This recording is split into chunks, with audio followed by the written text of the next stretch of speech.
Siyata d'Ishmaya, Masechet Ketubot, Daf Tzadik Chet, 98. Et nous commençons à la 7e ligne. Shalach le Rabba, Berid et Rava, le Rav Yosef.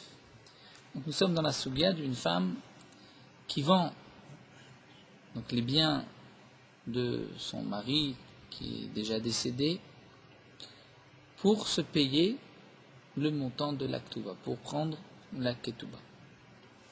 Shalach le Rabba, Berid et Rava, le Rav Yosef. Rabba, le fils de Rava, a posé la question suivante à Rav Yosef. Mocheret shelo bebedin.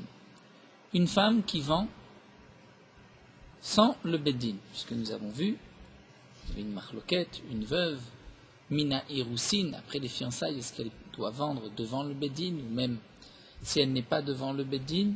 Mais pour la almana, mina nisouin, après le mariage, nous avons vu que d'après tout le monde, elle peut vendre les biens de son mari, même si elle n'est pas devant le bedin, pour les raisons que la Gemara avait données, c'est-à-dire on ne peut pas la laisser jeûner, puisque, par exemple, dans le cas où elle devait prendre des mésonotes, elle vendait pour ces mésonotes pour manger.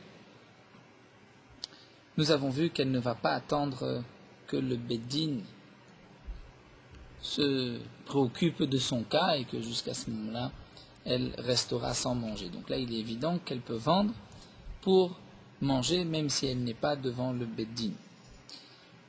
D'après Rabbi Shimon, une almana, une veuve minaïroussine, après les fiançailles, puisqu'elle réclame sa ketouba, elle ne peut vendre que devant le Beddin, mais d'après Tanakama, nous avons vu que la veuve, aussi bien minaïroussine que minanissuim, donc ça veut dire aussi bien dans le cas où elle réclame de la nourriture ou dans le cas où elle réclame sa ketouba, elle peut vendre les biens de son mari, même si elle n'est pas devant le Beddin. Et là, Rabba, fils de Rava, pose la question à Rav Yosef, lorsqu'elle vend chez l'Ob Bedin, Sricha Shvoa ou En Sricha Shvoa, est-ce qu'elle a besoin, est-ce qu'on doit la faire jurer qu'elle n'a pas pris plus que ce qu'elle devait prendre, ou elle n'a pas besoin de jurer? Rav Yosef a répondu à cette question, pourquoi tu ne te poses pas tout simplement, est-ce que la chaza, c'est-à-dire est-ce qu'on doit proclamer, dire, comme on a l'habitude pour tous les biens des orphelins qu'on va vendre, on fait une akhaza, on proclame, voici des biens qui sont mis en vente, tout celui qui veut acheter, il peut se présenter. Donc là aussi, on devrait dire, est-ce que la femme a besoin de proclamer, de dire qu'elle va vendre les biens au plus offrant ou pas?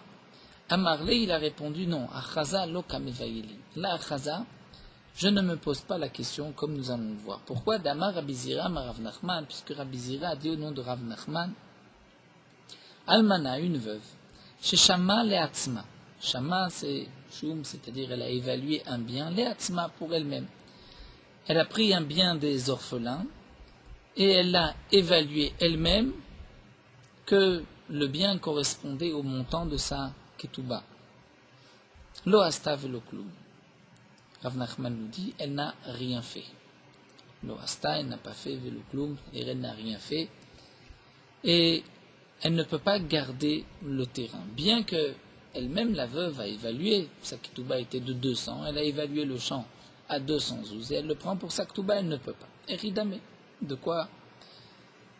quel cas il s'agit? De quoi parle-t-on? Idéachouz, si on a proclamé, c'est-à-dire on a proposé au plus offrant, et qu'en fin de compte, c'est l'almana qui prend ce terrain pour 200, pour qu'on n'accepte pas que ce soit elle qui ait, donc de cette manière, acheté le champ des orphelins, et pris ce champ pour se faire payer le montant de la ketouba, et la lave. Donc tu es obligé de dire, dès lors, qu'il n'y a pas eu de achaza, et on n'a pas proclamé au plus offrant, et malgré tout, on voit que si elle l'a pris pour elle, ce n'est pas valable, mais je peux déduire que si elle l'avait vendu, qu'on lui avait acheté pour 200, et que ces 200, elle les avait pris pour se faire payer, pour se payer le montant de la ketouba, là, dans ce cas-là, on aurait dit que c'était valable. Donc tu vois, nous dit la Gemara, et là, on est obligé de dire dès le achous, il n'y a pas eu de achaza. Et c'est seulement la tzma ou de la savloklum, lorsqu'elle se vend à elle-même, c'est comme si elle ne s'était pas vendue, c'est-à-dire elle n'a rien fait, ce n'est pas valable. Mais, mais si L'acher, elle vend à un autre, ce qu'elle a fait, elle l'a fait, c'est-à-dire on accepte la vente. Donc de là, de ces paroles de Rav Nachman, nous pouvons donc déduire qu'il n'y a pas de achaza. Dire la almana, lorsqu'elle vend elle-même, n'a pas besoin de achaza. Il est vrai qu'elle ne peut pas garder le bien pour elle-même, comme nous l'avons vu le hastav et le kloum. Donc si demain les orphelins viennent chez la almana et lui disent « Tu as pris le terrain pour le montant de Taktuba pour 200, voici les 200, rends-nous le terrain », les orphelins ont cette possibilité plus tard d'apporter de l'argent. Mais lorsque elle le vend à d'autres, même si elle n'a pas proclamé, elle n'a pas proposé au plus offrant, malgré tout, donc, on voit que la mechira, la vente, est valable. Donc si c'est ainsi, c'est ce que répond ici Rabat, la achaza, c'est une question que je ne me pose pas. Elle n'a pas besoin de faire la achaza. La question que je me pose, c'est lorsqu'elle a vendu en dehors du Beddin, est-ce qu'elle doit jurer ou pas? Seulement la Gemara refute la preuve que Rabat a rapporté de cet enseignement de Rabbi Zira au nom de Rav Nachman, la Gemara dit Leolam. On peut dire que quand est-ce que Rav Nachman nous a dit qu'une femme qui a évalué un bien pour le montant de sa Ktuba, lo asavelo kloum, elle n'a rien fait, on ne lui laisse pas le terrain, c'est-à-dire elle ne peut pas dire j'ai pris ce terrain à la place de ma Ktuba. Les orphelins peuvent demain le lui reprendre. On peut expliquer l'olam de achuz. Donc nous avons voulu apporter une preuve qu'il n'y a pas de achaza. La Gemara dit non. L'olam de achuz, on peut dire qu'il y a eu une achaza. Alors la question qui se pose, mais alors s'il y a eu une achaza, pourquoi lo hastav lo kloum, pourquoi elle n'a rien fait? La Gemara répond vede amrela man sham lach, parce qu'on va lui poser la question, mais qui, man, sham, a évalué l'air ce terrain pour toi? C'est-à-dire tu n'as pas pris comme dit Rachid, tu n'as pas pris ni du Beddin, ni des orphelins. Donc le terrain n'est pas sorti du domaine des orphelins. Encore, lorsqu'on l'évalue à d'autres personnes vont l'acheter, on peut dire que ça sort du domaine des orphelins, puisque les Chachamim ont permis de vendre. Mais si la femme évalue et garde le terrain, on va lui dire, mais qui est-ce qui t'a évalué? Le terrain n'est pas encore sorti, les Chachamim n'ont pas permis de prendre, les Chachamim ont permis de vendre. Kihai, d'ailleurs, comme on voit, Kihai, comme ce cas-là, de Aou Gavra, un homme d'Afkidou Gabé qui s'était de Yatme. On avait mis en dépôt chez lui qui s'était de Yatme. Rachid donne deux explications. Qui s'était, c'est une chose mispo, c'est-à-dire du fourrage pour les bêtes, de la paille. Puis d'après une autre version, qui s'était, c'est du corail qui appartenait au Yetomim. Azal, il a été Shamal et Nafché. Be'arba me'azouz. Il l'a évalué pour 400 zouz. Et il a dit, moi je garde cela et je donnerai aux orphelins ou yetomim 400 zouz. Aïkar, plus tard, le corail a pris de la valeur, kam beshit mea, et il valait 600. Donc lui a voulu dire, puisqu'on a laissé chez moi ce corail, et que je l'ai évalué à 400. Donc je l'ai pris pour moi pour 400, aujourd'hui il vaut 600, c'est moi qui ai gagné. Qui est-ce qui t'a permis de l'évaluer, de le prendre? Le Beddin ne t'a pas permis de le vendre, ne t'a pas permis de le prendre. Donc le corail, le fourrage appartient toujours aux orphelins. Et si aujourd'hui il vaut 600, ce sont les orphelins qui ont gagné. Donc de même, nous dit la Gemara, on ne peut pas apporter de preuve de cet enseignement de Rabbi Zira au nom de Rav Nachman qui a dit que lorsque la veuve a évalué pour elle-même, elle n'a rien fait, on avait voulu apporter de là une preuve qu'on n'a pas besoin de achaza, parce que s'il y a une achaza, alors pourquoi pas? Pourquoi elle n'a rien fait? La Gemara maintient, on peut dire que même s'il y a une achaza, ce n'est pas valable puisqu'on lui dira man shamlach. Donc on ne peut pas apporter de preuve que la almana peut vendre sans achaza, peut-être qu'il faut qu'elle proclame au plus offrant. En tout cas, reprenons la question initiale qui était celle de Rabat, le fils de Rava Arav Yosef. Si une femme vend en dehors du Bédine, est-ce qu'elle doit jurer ou pas? Et la Gemara conclut, elle doit jurer qu'elle n'a pas pris plus que le montant de sa ktuba, mais qu'elle n'a pas besoin de proclamer cet achaza au plus offrant. Elle peut le mettre en vente et lorsqu'elle le vend, elle devra ensuite jurer qu'elle n'a pas pris plus que ce qu'elle devait recevoir pour sa ketouba. Nous commençons avec une nouvelle soulia, une Mishnah. Almana shaita ketubata matay. Umacha shave mané bematayim. Une veuve dont le montant de la ketouba était de 200. Donc elle était Betula, aujourd'hui elle est veuve. Dans sa ketouba, c'est marqué 200, elle doit recevoir les fameux 200 ous.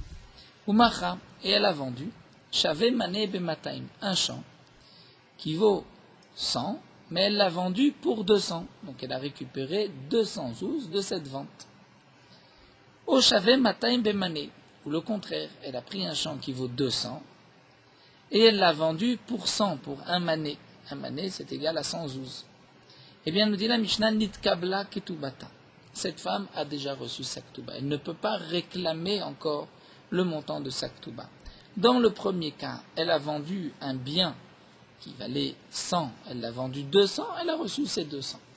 Dans le deuxième cas, le terrain valait 200, elle l'a vendu pour 100, eh bien, elle a perdu sa ketouba puisque le terrain vaut 200. Elle ne devait pas le vendre à ce prix-là.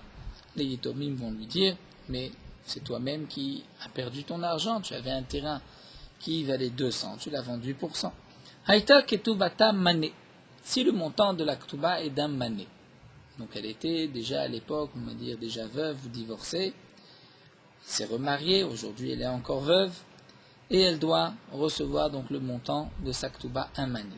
Umacha, shave mané vedinar bemané, et elle a vendu un terrain qui avait la valeur d'un mané et un dinar. Un mané plus un dinar.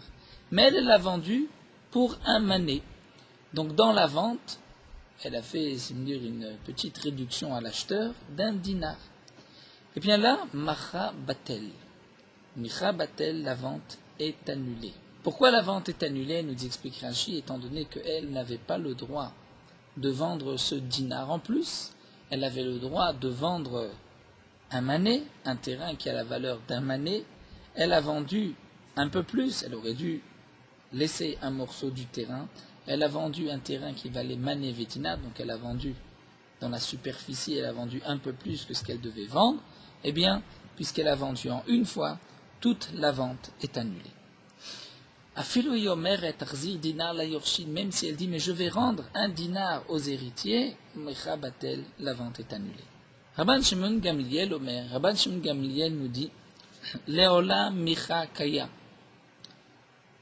Dans tous les cas, jamais toujours, la vente est valable. C'est-à-dire lorsqu'elle a vendu un terrain qui valait plus cher, elle l'a vendu pour moins que son prix, la vente est quand même valable, mais c'est vrai qu'elle devra rendre la somme qu'elle a fait perdre aux orphelins, elle rendra cette somme aux orphelins. Donc si elle avait un terrain valait un mané, un dinar, elle a vendu pour un mané, la vente est valable, mais elle doit verser de son argent un dinar aux Yorshin, puisque les Yorshin auraient vendu le terrain pour un mané et un dinar, les Yorshin auraient donné à la veuve un mané et auraient pris pour eux un dinar. Rabban Shimon Gamliel dit la vente n'est pas annulée, mais elle doit rendre le dinar. Rabban Shimon Gamliel nous dit donc les ventes ne sont pas annulées, sauf si on peut avoir dans la Ona'a, c'est-à-dire dans la différence du prix, l'équivalent d'un champ de 9 cabines. C'est une mesure de 9 cabines, ce qu'on peut appeler un champ, d'après Rabban Shimon Gamliel, ou bagina pour un jardin, bat chatzikav, s'il y a un chatzikav, ça s'appelle une guina. C'est-à-dire que si il y avait un champ, et que si la femme avait vendu ce champ, elle aurait pu récupérer le montant de sa ketouba, le mané, et serait resté aussi un champ d'une quantité, d'une superficie, où on peut récolter 9 cabines, 9 mesures de récolte. Ceci est considéré comme un champ. Si elle a vendu, et que aujourd'hui les orphelins n'ont pas la possibilité de récupérer un tel champ, donc là, dans ce cas-là, on dira que la vente est annulée.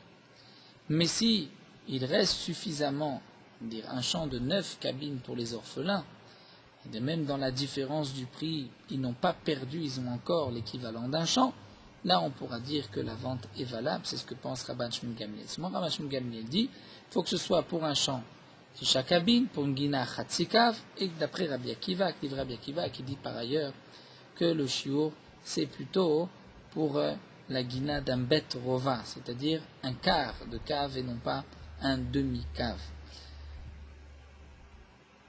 Donc, nous dit Rashi, reprenons Rabban Shmuel Gamliel, la vente est valable, sauf si dans la Ona'a, dans la différence de prix, c'est-à-dire ce que la femme a perdu par sa vente, il serait resté aux orphelins un champ de 9 cabines. Ou bien Rashi nous dit, même si la Ona'a elle-même était de 9 cabines, dans ce cas-là, donc la Almana a fait perdre aux orphelins le champ, puisqu'ils auraient pu avoir un champ et ils ne l'ont pas. Donc dans ce cas-là, on dira que la vente est annulée. Mais si, prenons le cas où il y avait un terrain, et que ce terrain, si la femme l'avait vendu, elle aurait pu vendre tout le terrain pour un mané, pour le montant de sa ktouba, et il serait resté l'équivalent pour un champ de 4 cabines. Ce n'est pas un champ 4 cabines, c'est 9 cabines. Donc là, de toutes les manières, les orphelins n'ont rien perdu. Ce n'est pas qu'ils avaient un champ que la femme a vendu moins cher et qu'aujourd'hui ils ont perdu même ce champ de 9 cabines. Si la femme aurait pu vendre le champ un mané, mais il serait resté un champ de 4 cabines, et qu'en fin de compte la femme a vendu le tout pour un mané, là Rabban Shmuel Gamliel pense que la vente n'est pas annulée, puisqu'elle n'a pas fait vraiment perdre aux orphelins. Les orphelins n'avaient de toutes les manières pas un champ digne de ce nom de 9 cabines. Un autre digne que la Mishnah nous enseigne, Aïta Ktubata Arba Meotzuz, la Ktuba de la femme était de 400 zouz. Umacha lazé bemane, velazé bemane, velacharon yafe mane vedina. Elle a vendu, on va dire, 4 champs. Un premier champ pour un mané, un deuxième pour un mané, un troisième pour un mané. Et le 4e champ, donc chaque mané c'est 100 zouz, elle avait une ketouba de 400 zouz, donc elle aurait pu vendre 4 champs, chaque champ pour un mané. Mais le 4e champ valait un peu plus qu'un mané, il valait un mané et un dinar. Et elle l'a vendu pour le prix de un mané. Eh bien, comme nous l'avons vu, d'après Tanakama, la vente de ce mané et dinar de ce champ est annulée, mais malgré tout, les 3 premiers champs, la vente des 3 premiers champs ne sont pas annulés puisque ce sont 4 champs différents. Donc si le acharon, le dernier, valait yafé mané vedina, l'équivalent d'un mané et un dinar, et elle l'a vendu pour un mané, chez l'acharon batel et chez le kula mechan kayam. Celui du dernier, c'est-à-dire la dernière vente est annulée, et les autres, la vente est kayam. Elle est valable. Donc nous verrons à travers le développement de la Gemara aussi pourquoi la Mishnah reprend. Mais comme nous verrons, il y a un chidouche, c'est-à-dire un point supplémentaire que la Mishnah nous enseigne à chaque étape, à chaque point de la Mishnah. Donc tout d'abord, nous allons reprendre le premier dîme. La veuve a une ketouba de 200. Et la Mishnah nous dit, elle vend un champ qui ne vaut que 100, elle le vend pour 200. Eh bien on lui dit, voici tes 200, tu ne peux pas réclamer plus. Le deuxième cas, le champ vaut 200 et elle le vend pour 100. Là aussi, on lui dira, tu as perdu ta ketouba puisque tu as fait perdre au Yetomim 100, puisque ce champ aurait pu être vendu pour 200.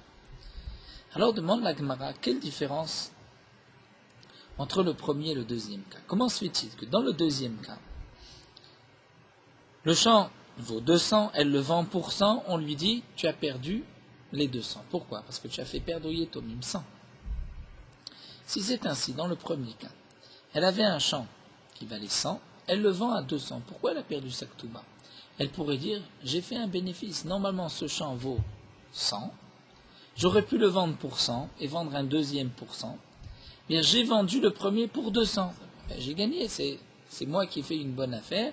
Vous devez vendre encore un terrain à 200, puisque si c'était vous qui avez vendu le terrain, vous auriez vendu 2 terrains, un pour 100, un autre pour 100.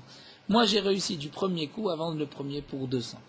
Maïchena Shavemataim Bemane, quelle différence avec le deuxième cas? Lorsque le terrain vaut 200, elle le vend pour 100. D'Amre, là, on va lui dire Atif Sadet Shavemane, Ad Ifsadet. On va dire à la femme At Ifsadat, c'est-à-dire tu as perdu le champ valait 200, tu l'as vendu pour 100, tu as perdu.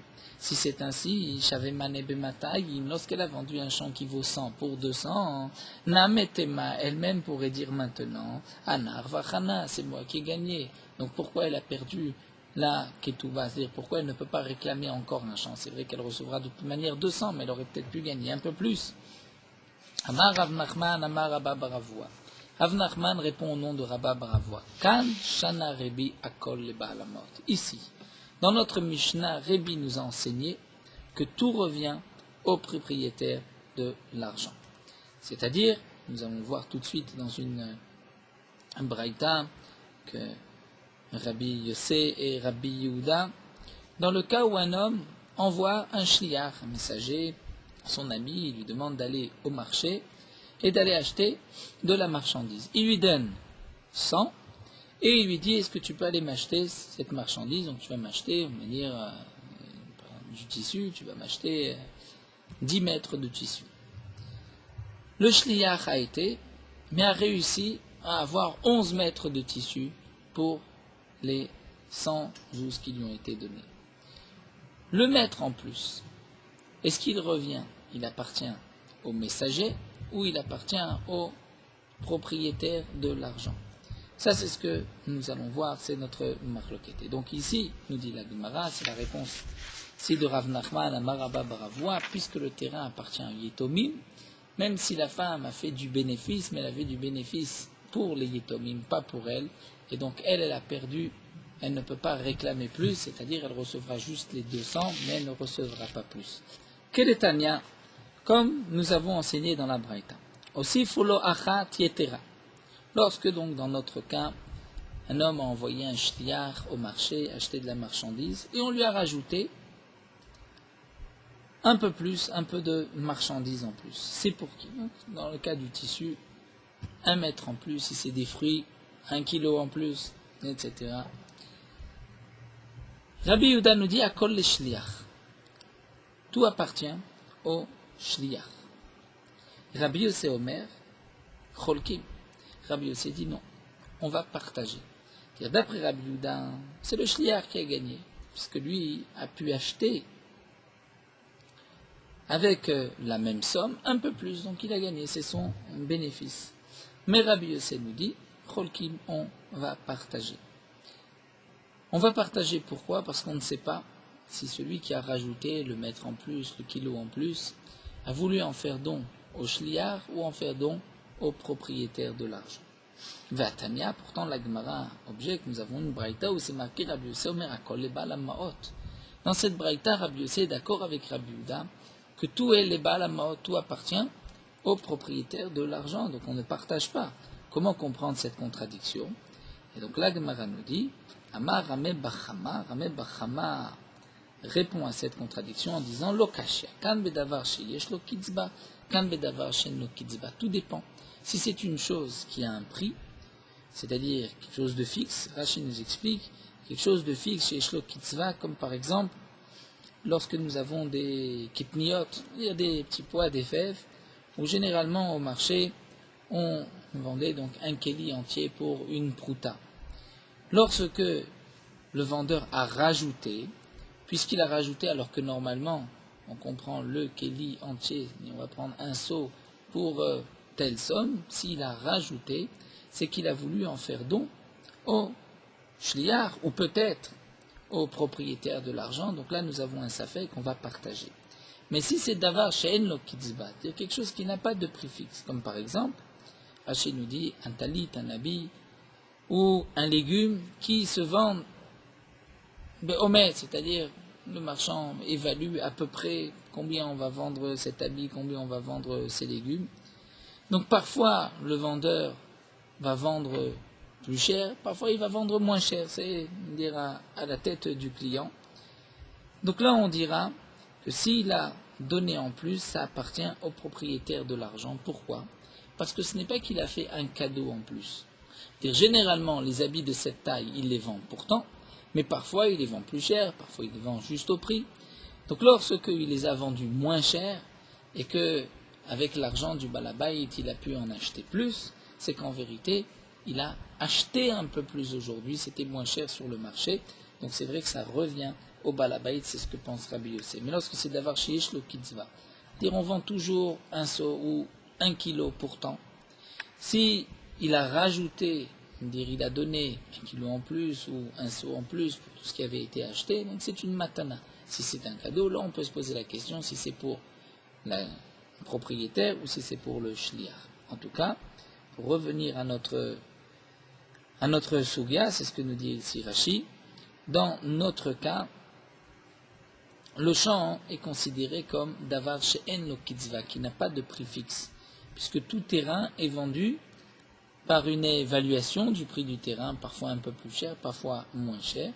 Et donc si ici nous voyons que dans davar she'en lo kitzva, ça appartient au balamot, au propriétaire, c'est-à-dire que puisque la femme a vendu un terrain qui valait 100, elle l'a vendu pour 200, eh bien c'est au profit des orphelins, c'est-à-dire des propriétaires de l'argent.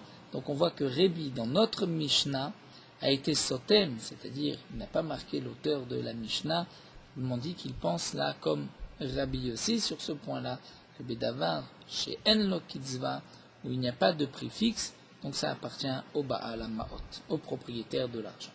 Amar Rav Papa, et Rav Papa nous dit, il cheta davar shel kitzva cholkim, davar shel kitzva kol Baal HaMaot, donc Rav Papa vient trancher comme Rabbi Yossé, comme nous l'avons dit, que si c'est quelque chose où le prix est fixe, donc on partage, puisqu'on considère que c'est un don qui a été donné, on ne sait pas si c'est au shliach ou au propriétaire, mais c'est davar shel lo kitzva, c'est-à-dire si ce qui a été vendu n'a pas de prix fixe, c'est une évaluation, donc on considère qu'à kol Baal HaMaot, puisque s'il a vendu moins cher, et qu'il a pu, donc le shliach a pu en récupérer plus, c'est que la vente aujourd'hui a été faite de cette manière, et donc ça appartient au propriétaire de l'argent. Et demande l'Agma Maïka Mashman, qu'est-ce que Rav Papa nous apprend en plus? L'Agma nous dit que Rav Papa vient nous dire que la réponse que nous avons donnée à la contradiction de Rabbi Yossé, c'est effectivement une bonne réponse, puisque Rav Papa reprend cette réponse. Là, nous allons nous pencher vers une question qui a été posée au Beth Midrash. Amarle zavin li litacha. Si un homme dit à son shliach, va me vendre un l'éther. L'éther, c'était une mesure de l'époque, un demi-corps. Un demi-corps, corps était aussi une mesure de l'époque. Un homme dit à son shliach, à son ami, est-ce que tu peux aller me vendre le volume d'un demi-corps, d'un l'éther de mon champ. Donc la superficie d'un l'éther. Ve'azal vezavine kora. Et il a été vendre le corps tout entier, il a été vendre le champ tout entier. La question qui se pose ici, c'est qu'il est évident que le propriétaire ne voulait pas vendre la tête. Il lui a dit, va me vendre 50 mètres carrés, il a vendu 100 mètres carrés. C'est vrai que le vendeur, le propriétaire du champ, ne voulait pas vendre les 50 mètres carrés en plus. Mais est-ce que on va annuler toute la vente, ou bien on va dire 50 mètres carrés ont quand même été vendus, c'est les autres 50 mètres carrés qui ne sont pas vendus. Nafkamina, c'est si le propriétaire du champ se rétracte, aujourd'hui il dit je ne veux plus vendre. Est-ce que l'acheteur peut lui dire tu ne veux plus vendre, mais je t'ai acheté la moitié tu étais d'accord. Donc reprenons dans les mots, Amarle, il lui a dit Zavin lilitacha, va me vendre un l'éther, un demi-corps, Vazal vezavin le kora, il a été lui vendre un corps. Maï, quel est le din? Est-ce que Mosifal devaravu? Est-ce qu'on considère que le shliach a rajouté sur les paroles du balabait, Velitacha miakane, et il a quand même, donc l'acheteur a quand même acquis la moitié, le l'éther, ou les 50 mètres carrés dans notre cas, Odilma non, ma viral devarav, on considère que le shliach a changé, a transgressé les paroles du propriétaire, et donc Velitacha namelokane, et même le l'éther, les 50 mètres carrés n'ont pas été vendus, puisque le shliach n'a pas fait ce qu'on lui a demandé. Amar Rabbi Yaakov, Minar Pekod, Rabbi Yaakov de Nar Pekod, Mishme de Ravina Ati, au nom de Ravina, Tashma, on va apporter une preuve de cette braïta. Amar Baal Habayit le Shlucho. Indigne dans les dynimes de Meïla, si un homme avait chez lui de la viande appartenant au Beth Amikdash. Donc nous avons l'interdiction de consommer cette viande. Celui qui consomme cette viande profane Meïla de ce qui appartient au Beth Amikdash, il devra donc rembourser, même apporter un korban. Le Baal Habayit a dit à son shliach, tel lahem chaticha leochim. On va dire que le Baal Habayit ne savait pas que c'était des morceaux de viande appartenant au Beth Amikdash, et il a dit à son shliach, tel lahem chaticha leochim, donne un morceau aux invités. Veu Omer, lui le shliach a dit aux invités, Taloushtaim, prenez chacun, Taloushtaim, prenez chacun 2 morceaux. Ve'en natlu shalosh, et chacun des invités a pris 3. La question est de savoir qui est-ce qui a été moël, qui est-ce qui a profané. Eh bien là on nous dit Kulan ma'alou. Ils ont tous été moël, puisque nous avons une règle. C'est que si le balabait dit à son shliach de prendre, si le shliach avait écouté le balabait, avait pris un morceau de viande et avait donné aux invités, les invités avaient mangé, c'est vrai que ce sont les invités qui ont mangé, qui ont profané, mais c'est le balabait qui est responsable. C'est lui qui a sorti cette viande, on va dire, du Ekdesh, et donc c'est lui qui est moël, c'est lui qui doit payer. Mais là, étant donné que le balabait a dit un morceau, le shliach 2 morceaux, et les invités ont pris 3, donc chacun a été moël, ils ont tous été moël de 1 morceau. Eh bien, nous avons ici une preuve flagrante à la question qui se pose. Nous dit la Gemara, si vraiment on considère que lorsque le shliach, on lui a dit de vendre 50 mètres carrés, il vend 100, on dit bon, c'est comme s'il a vendu 50, plus encore 50, et c'est les deuxièmes 50 qu'on annule. Là, je peux comprendre que lorsque le balabait a dit prenez 1 morceau, le shliach a dit 2 morceaux, ils ont pris 3 morceaux, donc on comprend que le balabait aussi a profané, puisque le shliach a quand même écouté le balabait, il a rajouté sur ses paroles. Mais si on considère que lorsque le balabait a dit 50 mètres carrés, c'est 50 et pas 100, et si les 100 ont été vendus, donc c'est comme si le balabait n'avait pas dit de vendre les 50 non plus. Donc dans ce cas-là, le balabait a dit 1 morceau, le shliach a dit 2 morceaux, si le shliach dit 2 morceaux, donc il a changé sur les paroles du balabait, le balabait dit moi je n'ai pas dit de prendre dans ces conditions, donc c'est que le shliach qui doit être moël. C'est la preuve de la Gemara.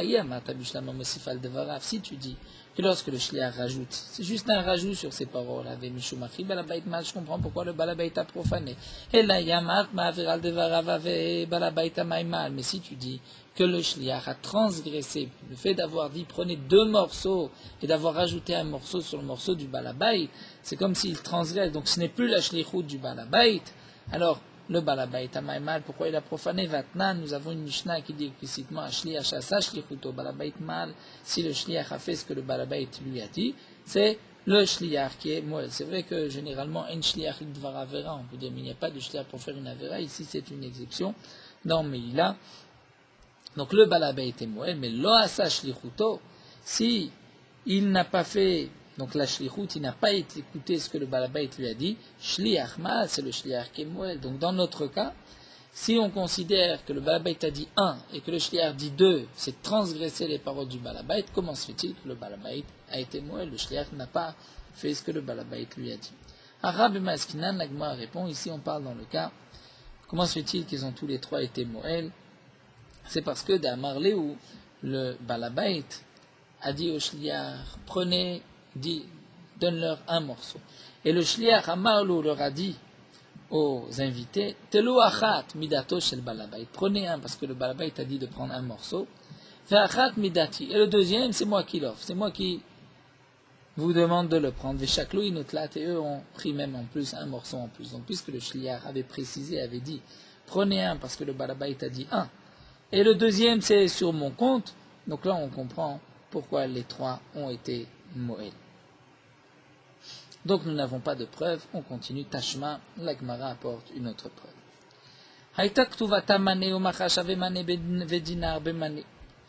Dans notre Mishnah, nous avons vu, c'est pour cela que la Gemara a apporté cette soulia, puisqu'on rejoint ici notre Mishnah. Dans la Mishnah, nous avons vu que si l'aktuva de la femme était du montant d'un mané de 100 zouz, et elle a vendu un terrain qui valait mané, védinar, elle a vendu pour un mané. Nous avons vu que macha batel, la vente est annulée. Maïla, n'est-ce pas que on comprend? Des avines chave mané vedina, bemané vedina. Donc la Gemara, comprenez au début, non pas qu'elle a vendu le terrain qui vaut 100 et un dinar, elle l'a vendu pour 100, mais la Gemara pensait que l'explication de la Mishnah, c'est ainsi. Elle a vendu chave mané vedinar pour effectivement un mané vedinar. Donc là, il n'y a pas eu d'erreur. Seulement, elle n'avait pas le droit de vendre un terrain qui vaut un mané et un dinar. Elle devait vendre un terrain qui vaut un mané. C'est-à-dire, si elle a vendu un terrain qui faisait 101 mètres carrés, donc pour l'équivalent de un mané et un dinar, alors qu'elle, elle aurait dû vendre 100 mètres carrés pour récupérer un mané seulement. Donc n'est-ce pas qu'on parle de ce cas-là? Donc juste on va terminer, on va comprendre la Mishnah. C'est marqué dans la Mishnah que signifie Umaï Bemané, elle a vendu pour un mané. C'est-à-dire Bemané Shela, pour son mané. C'est-à-dire pour récupérer son mané, elle a vendu un terrain qui vaut un mané et un dinar. Mais elle l'a vendu pour un mané et un dinar. Et que signifierait donc alors Maï Afilou? Dans la Mishnah c'est marqué, et même si elle dit je vais rendre un mané au Yetomim, c'est évident. On parle, si on comprend ainsi, elle a vendu un mané et un dinar pour prendre un mané, c'est-à-dire elle accepte de rendre le dinar au Yetomim. Pourquoi? Qu'est-ce que la Mishnah vient nous dire? Donc là on va encore expliquer, Afilou Yomer et Tarzir et Tadinar le Yorshim. Bedina mekarkae, c'est-à-dire même si elle dit, c'est vrai que j'avais pas le droit de vendre le terrain de 101 mètres carrés, je devais vendre 100 mètres carrés, eh bien, je vais rendre au Yetomim le dinar en plus, mais je vais le rendre en terrain. C'est-à-dire, je vais aller chez l'acheteur, je vais racheter 1 mètre carré et je vais rendre le dinar au Yetomim. Malgré tout, c'est marqué Katane Micha Batel, que la vente est annulée. Donc l'Agmara a voulu apporter la preuve d'ici que la femme n'avait pas le droit de vendre, elle n'avait pas le droit de vendre un terrain de 101 mètres carrés, elle ne devait vendre qu'un terrain de 100 mètres carrés, et elle a vendu 101 mètres carrés, on dit que toute la vente est annulée. Donc nous avons une preuve, que si j'envoie un homme vendre 50 mètres carrés, et il vend 100, tout est annulé. Amar Ravuna Bed Rav Natan lo, Ravuna Bed Rav Natan répond lo. On va comprendre la Mishnah comme nous l'avons compris auparavant, Bédéozil, c'est-à-dire que, effectivement, si elle avait vendu un terrain qui vaut 101, elle l'avait vendu pour 101, bien qu'elle n'avait pas le droit de vendre pour 101, elle devait vendre 100 mètres carrés, on aurait pu dire que la vente est quand même valable, au moins pour les 100. Ici, on parle dans un cas où elle a vendu un champ qui vaut 101 pour 100, et c'est pour cela que la vente est annulée. Alors demande la Gemara, mais quand même, on ne peut pas comprendre notre Mishnah dans le cas où elle a vendu pour moins cher. Pourquoi? Puisqu'à la suite de notre Mishnah, Amide Sefa, Bédéozil avait. La suite de la Mishnah, dans le cas de la femme qui avait une Ktuba de 412 et elle a vendu 4 terrains, là-bas on est obligé d'expliquer qu'elle a vendu pour moins cher, puisqu'elle a vendu un premier terrain pour 100, le deuxième pour 100, le troisième pour 100, et le quatrième pour un terrain qui valait 101, elle l'a vendu pour 100. C'était de cela qu'on parlait, puisque là-bas, elle ne pouvait pas vendre 101, étant donné que, ça y est, les Yetomim avaient déjà payé tout le montant de la Ktuba. Donc là-bas, on est obligé d'expliquer qu'elle a vendu Bédéozil, c'est-à-dire qu'elle a vendu pour moins cher que le prix. Donc si la Sefa, la suite on parle Bédéozil, qui a vendu moins cher, donc la Recha, on ne va pas parler dans le même cas, sinon pourquoi le Tana se répète? Donc Mide Sefa Bédéozil, la Sefa c'est Bédéozil, c'est-à-dire elle a vendu pour moins cher, donc la Recha, on parle qu'elle n'a pas vendu pour moins cher. Donc on pourrait apporter la preuve que nous avons lui apporter. Des Katane Sefa, donc on rapporte la Sefa, c'est marqué Itaklubata Arba Meodzuz, la Ktuba était de 412, Machalazé, Bemané, Velazé Bemané, Velachon Yefé Mané Vedina Bemané. Et au dernier, donc un pour un mané, deuxième, troisième et le quatrième, elle a vendu ce qui valait mané Vedina pour un mané. On dit chez l'Acharon Michabatel que le dernier, la vente est annulée. Beshel Kula Michakayam. Et les 3 premières ventes sont valables. Donc puisque dans la Sefa, on est obligé de parler Bédéozil, c'est-à-dire qu'elle a vendu pour moins cher que le prix, donc la Recha, on ne parle pas dans le même contexte, on parle qu'elle a vendu pour 101. Et donc si elle a vendu pour 101, on voit que malgré tout la vente est annulée. L'Agma répond là.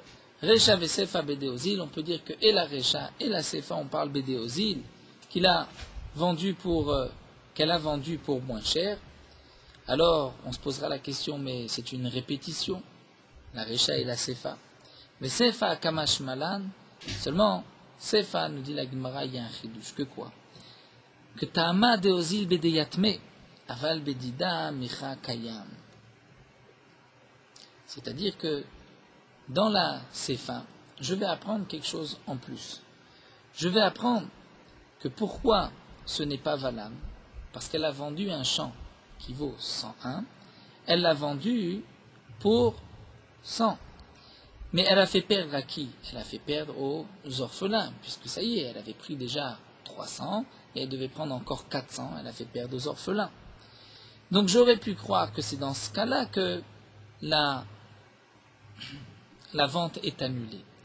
Mais Bédida, si c'est Bédida, c'est-à-dire si déjà le premier terrain qu'elle a vendu, qu'elle devait vendre pour 101, elle l'a vendu pour 100. Donc d'une certaine manière, l'erreur, c'était elle qui va la vendre, puisque ensuite elle ne pourra pas vendre un deuxième, un troisième, quatrième terrain pour la valeur chacun de 100, puisque le premier, on considère qu'elle a reçu 101, comme nous l'avons vu dans la première Mishnah. Si elle avait vendu le terrain qui vaut 200 pour le prix de 100, c'est elle qui a perdu. Donc prenons un cas plus simple. Si le montant de sa Ktuba était de 200 et qu'elle a vendu un premier champ qui valait 101 pour 100, il est évident que le deuxième terrain, elle ne prendra que 99, elle ne prendra pas un terrain de 100. Donc là, c'est fin. J'apprends que Tama Deozil Bedeyatme, pourquoi toute la vente est annulée? C'est parce que ce qu'elle a enlevé du prix, c'est sur le compte des Yetomim, puisque c'était le dernier terrain. Aval Bedida, mais si c'est le premier terrain, l'erreur était sur elle, donc c'est elle qui a perdu. Là, on dira que Micha Kayam, que la vente est valable. Et Rachid dit, n'est-ce pas qu'il n'y a pas de Ona'a Bekarkot, c'est-à-dire si on vend un terrain plus cher ou moins cher que son prix, on ne peut pas réclamer, comme pour les biens mobiles qui ont été vendus, dire tu m'as vendu trop cher. Donc nous dit la Gemara, il y a quand même un chidouche, c'est-à-dire ça, je n'aurais pas pu l'apprendre de la Recha, je l'apprends maintenant de la Sefa. Mais la Gemara nous dit, mais des Recha, ça tu l'apprends de la première Recha. C'est marqué, Ita Ktuvata Mataim Macha Shavemane Bemataim, O Shavemataim Bemane, Nitkabla Ktuvata. C'est marqué que si la Ktuba était de 200 et qu'elle a vendu le montant d'un mané pour 200 ou de 200 pour 100, elle a reçu sa Ktuba. Donc on voit que la vente n'est pas annulée, la vente est valable. On ne dit pas que Micha Batel. Donc ça, tu l'as déjà appris du début de la première Recha. L'Agma dit c'est vrai, mais Maud était mal, j'aurais pu croire. Hatam ou distal kala mehai betal legamre. C'est-à-dire là-bas, comment se fait-il que la vente n'est pas annulée? C'est parce que lorsqu'elle a vendu un terrain qui vaut 200 pour 100, elle se retire complètement, elle ne peut plus rien réclamer au Yetomim. Donc puisqu'elle ne peut plus rien réclamer, donc il n'y a plus de xéra à faire comme nous allons le voir, et donc c'est pour cela qu'on dira que la première vente est valable, et elle a perdu le reste, le montant de sa Ktuba, c'est-à-dire elle aurait pu vendre pour 200, elle a vendu pour 100, elle a perdu le reste. Avalacha, mais ici, dans le cas où il y a plusieurs terrains, même lorsqu'elle vend le premier terrain pour moins cher que son prix, j'aurais pu croire Nixor mané rishon à tout mané acharon, de faire une xéra du premier mané à cause du dernier mané. C'est-à-dire que je vais peut-être dire que dans notre cas, ou lorsqu'elle vend le premier champ alors qu'elle a plusieurs champs à vendre, donc j'aurais pu croire que même si le premier terrain elle a vendu pour 100, elle a vendu pour 100 ce qui valait 101, peut-être que je vais dire, j'aurais peut-être pu croire que la vente va être annulée. Pourquoi? Parce que si j'accepte la vente ici, je risque de me tromper. Et dans le cas où elle a déjà vendu 3 terrains et qu'elle vend le quatrième, et que ce quatrième, c'est donc sur le dos des Yetomim, j'aurais pu croire que dans ce cas-là, la vente serait aussi valable. Et ça c'est faux, puisque nous avons vu dans la Mishnah que si c'est le dernier terrain qu'elle vend, eh bien, la vente est annulée. Donc j'aurais pu croire que je vais faire une xéra, même lorsqu'elle vend, elle, le premier terrain. Elle a 4 terrains à vendre, elle vend le premier qui est 101, elle le vend pour 100, en vérité elle va encore réclamer de l'argent des Yetomim. Donc j'aurais pu faire une xéra et dire que dans ce cas-là, la première vente aussi est annulée.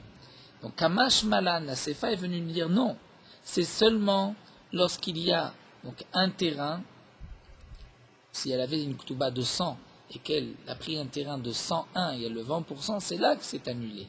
Mais dans le cas où elle a une Ktuba de 400, et qu'elle vend plusieurs terrains, là on fera une différence. Si elle vend le premier pour 100, le deuxième pour 100, le troisième pour 100, et il valent 100, et que le quatrième qui vaut 101, elle le vend pour 100, là on dira que la vente est annulée, puisque c'est le dernier, c'est sur le compte des orphelins.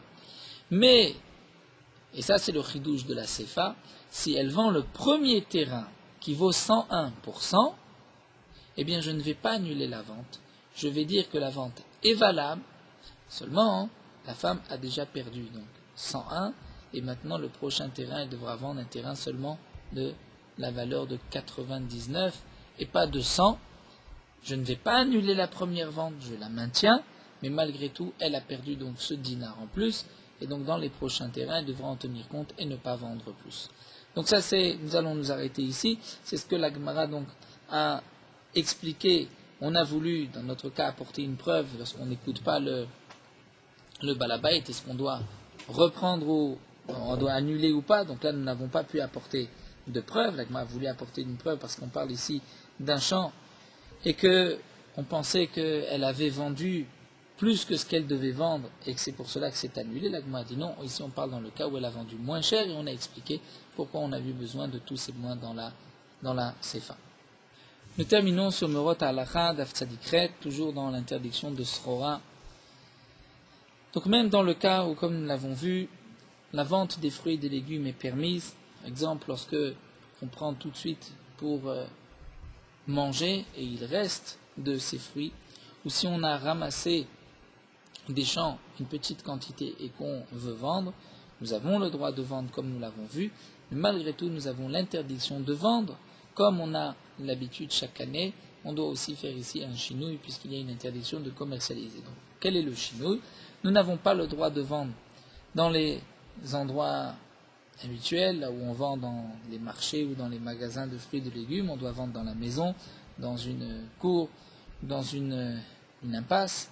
La raison de cela, c'est parce que la vente dans le marché, là où on a l'habitude, c'est comme si on vient ici gagner de l'argent, commercialiser les fruits de la Shemitah. Nous avons aussi l'interdiction de vendre en fonction du poids, de la quantité ou de la mesure. On doit vendre par évaluation. La raison aussi, c'est pour ne pas que ceci paraisse être du commerce des fruits de Shemitah et pour ne pas non plus qu'on vienne à être mésalzel, à négliger et ne pas faire attention aux fruits de la Shemitah. Donc, de ce fait, les choses qu'on a l'habitude de vendre en fonction de